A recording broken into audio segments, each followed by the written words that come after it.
Exactamente 29 minutitos han pasado ya desde la hora 19. Hoy el presidente de la Nación, y tal como había sido anticipado, dio los lineamientos de lo que va a ser el nuevo rol de las Fuerzas Armadas en la Argentina. Un tema que viene siendo discutido desde hace un tiempito de una manera quizás larvada. Nadie ha atinado hasta ahora a definir cuál es el rol de las Fuerzas Armadas y cuál es, en todo caso, la hipótesis en materia de defensa que tiene el país, si es que tiene a estas horas algún tipo de esquema en la materia. Pero de lo que hoy dio el presidente como grandes lineamientos en materia de equipamiento, no se hizo ningún anuncio, por ejemplo, referido a cuestiones presupuestarias, o sea, dónde y cómo se van a obtener los fondos para reequipar a las Fuerzas Armadas, pero sí que estas van a ser desplegadas particularmente en el arco noroeste del país. Carlos Ramírez es el exdirector de Política Internacional del Ministerio de Defensa. ¿Qué tal, Carlos? Buenas noches. Buenas noches, un placer saludarlo a usted y a toda la audiencia de Córdoba. Bueno, cuénteme, a ver, ¿cómo lo vio o cómo lo entendió a esto que se ha anunciado hoy? Bueno, a ver, primero tendríamos que definir ciertas políticas de Estado. Dentro de esa definición de política de Estado está la de las Fuerzas Armadas. Si esto asumimos como tal, que es una política de Estado, me parece que lo más apropiado sería cualquier planteamiento que se haga, reformular toda la política de defensa, debería ser, al menos, si no es consultada al Congreso de la Nación, que sería lo ideal para que participaran todas las fuerzas políticas, deberían ser consultados todos los organismos y personas que conocen sobre defensa. ¿Por qué digo esto? Porque si vamos a reformular con grandes títulos, como pareciera ser que anunció hoy el presidente de la Nación, no nos olvidemos que es el comandante en jefe de las Fuerzas Armadas, son temas muy delicados y por ende deberían ser consultados en una mesa de diálogo con todos los principales referentes de todos los partidos políticos y organizaciones que tienden al respecto. Esto como primer punto de partida. Discusión que por supuesto no se ha dado. Discusión que lamentablemente no se ha dado y se va a volver a cometer un error.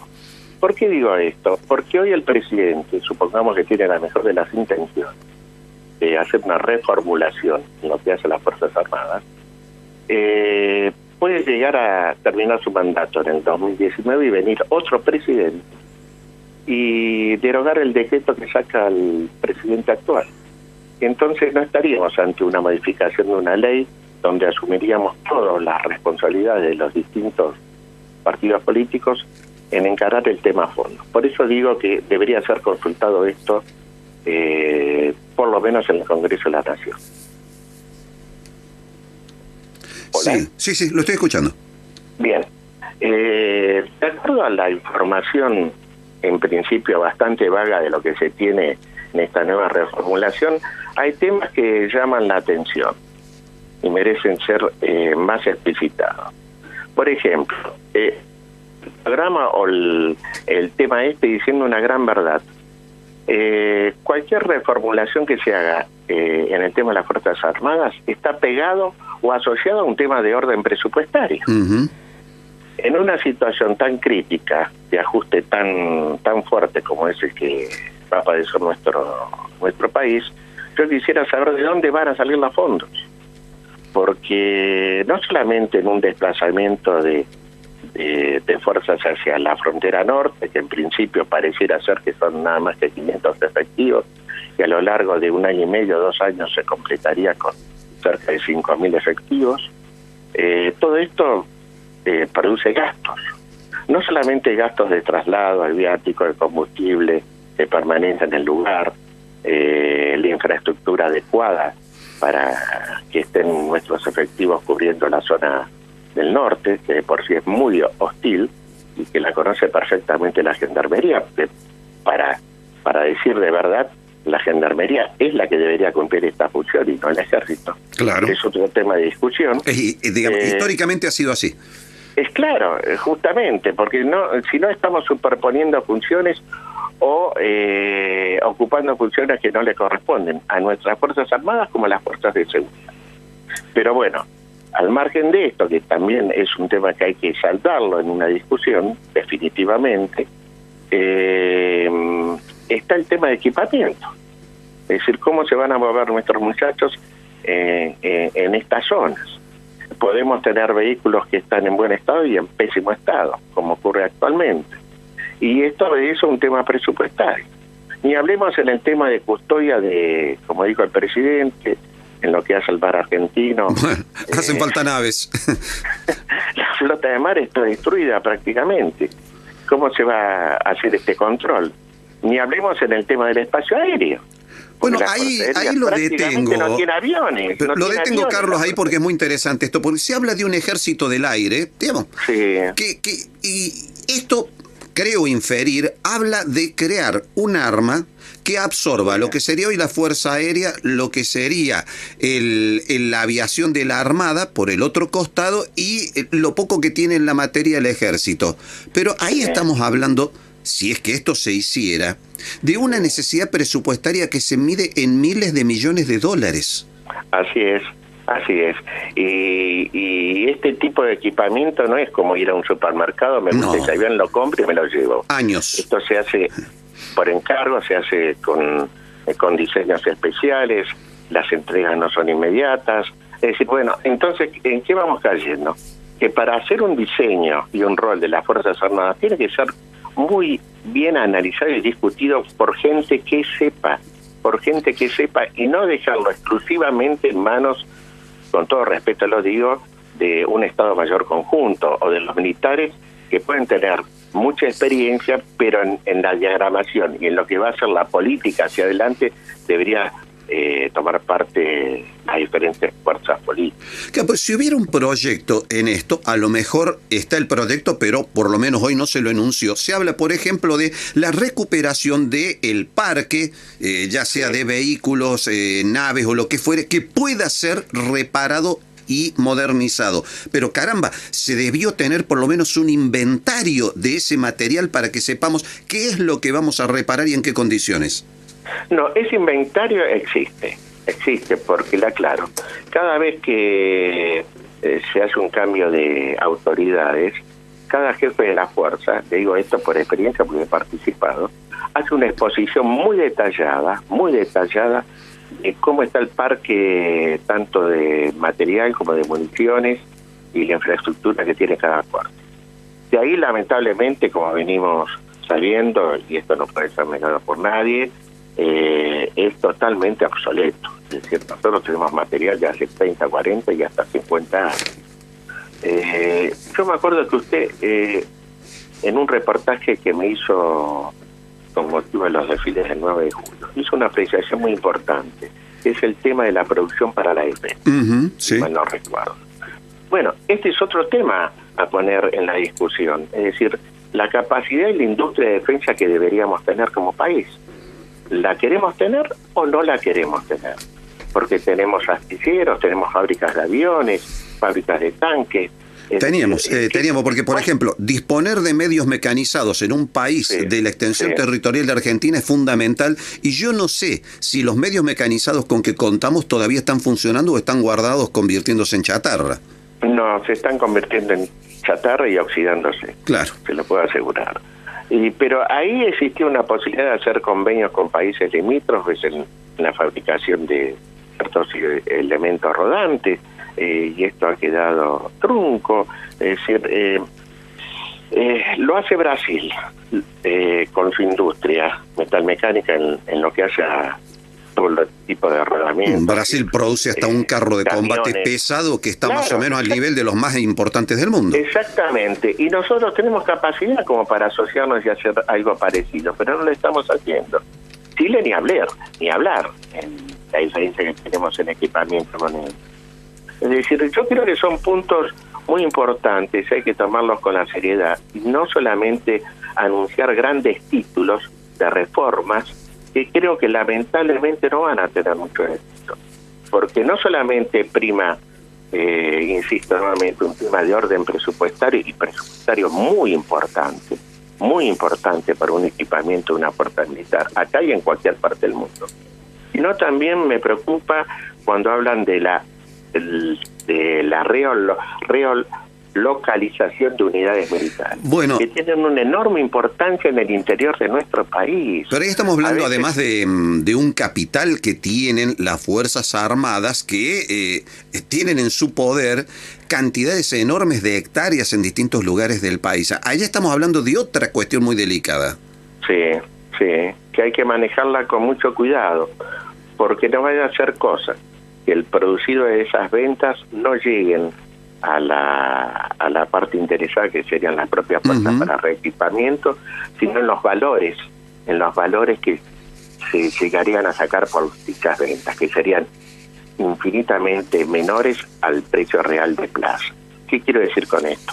No quiero que se transforme en grandes negocios inmobiliarios. Sí, cabe la posibilidad, por supuesto. Bueno, yo sé que ahí ya lo estamos sufriendo con algunas miles de hectáreas que se han vendido en Córdoba con Mendoza y se han sacado un 20 o un 30% de su valor real de mercado. Pero todas estas cosas obedecen a un estudio un poco más serio de un lanzamiento del presidente sobre grandes títulos, y aparte que sea todo esto modificado con un decreto sería gravísimo. Gravísimo porque entonces no estamos haciendo una verdadera reforma que debería ser. Si tenemos que reformar la ley de defensa y la ley de seguridad interior, ¿cuál es el problema? Tenemos que adaptarla a los nuevos tiempos, hagámoslo, pero hagámoslo con un compromiso de orden político entre todas las fuerzas. Me parece que merece el tema ser tratado de esta forma, y no simplemente con el análisis apresurado, fundamentalmente asesores militares, no tanto civiles. Y una cosa que nos queda, que probablemente dé para una charla mucho más extensa, ¿no? Pero vale la pena rozarla. Vuelve a estar en el tapete el tema del ARA San Juan, ya que esto atañe al Ministerio de Defensa, porque dicen en 15 días tendrían contratada la empresa que se ocuparía de la búsqueda, después que se declaró fallida la anterior licitación de ese servicio, ¿no?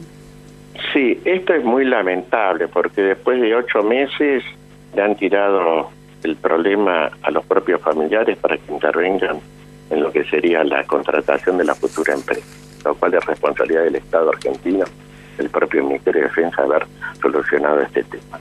Pero a mí me preocupa más que, digamos, quién va a ser el favorecido como empresa y cómo se va a hacer después de tanto tiempo una búsqueda de rescate de nuestro submarino, es digamos, cómo está desapareciendo el tema en términos de responsabilidad política del propio Ministerio. Yo creo, lo digo con todo respeto, que acá hay dos responsabilidades. Una propiamente de la Armada Argentina y a quien le corresponda en sus distintas autoridades, y otra responsabilidad en el orden político. ¿Por qué digo en el orden político? Porque en febrero del 2017, ubiquémonos bien en la fecha, 8 meses antes de la tragedia del ARA San Juan, fue elevado por parte de la Armada Argentina al Ministerio de Defensa un informe pormenorizado de las falencias que tenía el submarino ARA San Juan, y ese informe pormenorizado fue dirigido al auditor del Ministerio de Defensa, que en el organigrama depende directamente del ministro de Defensa. En ese entonces era el contador Pablo Lestinchi. Ahora, ¿qué pasó con ese informe? ¿Qué hizo el Ministerio de Defensa? Es un gran interrogante. Si bien estaba en ese momento el ingeniero Julio Martínez, y después asumió en julio de corriente año en 2017 el doctor Aguat, cuando le hacen esta pregunta al doctor Aguat en la bicameral sobre ese informe, me dijo, yo desconocía, no me dijeron nada, lo cual, digamos, es una falta de respeto. Un ministro diga que desconocía un informe. Es como queriendo culpar al anterior ministro de que no le hubiese pasado esta información. Pero lo más grave, ¿sabe qué es? Que después de esa presentación ante la bicameral del Congreso de la Nación, tengo entendido que el auditor Pablo Lestinchi fue sacado como auditor del Ministerio de Defensa y pasó como auditor del IOFA, el Instituto de Obras Sociales de las Fuerzas Armadas. Ajá. Me parece que esto es muy delicado, porque pareciera ser que algunas piezas fundamentales que podrían dar una explicación mayor de qué hizo el Ministerio de Defensa ante la situación del Ara San Juan están corriendo de lado.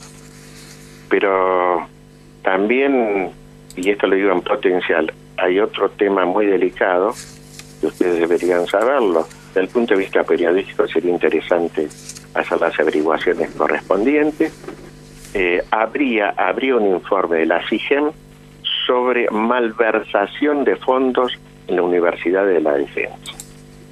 Aclaremos a la audiencia, la Universidad de Defensa depende del Ministerio de Defensa. Sí. Tiene un rector y tiene un consejo de dirección. Ese consejo de dirección, el presidente, el que preside ese consejo de dirección es el ministro de Defensa. Y los otros miembros son los jefes de cada fuerza, incluido el jefe del Estado Mayor Conjunto, y los 3 secretarios de Estado que tiene el ministro de Defensa. Estamos en una situación ahora que fuera de el plan de reconversión, fuera de la tragedia del Ara San Juan, se da una situación, digamos, bastante delicada y apremiante en lo que hace a malversación de fondos por parte de la Universidad de la Defensa. ¿Hay mayores precisiones sobre esto? Las precisiones habría que pedirlas a la propia CIGEN o al propio Ministerio de Defensa que explique cuál es el informe definitivo que hizo la CIGEN sobre el manejo de fondos dentro de la Universidad de la Defensa.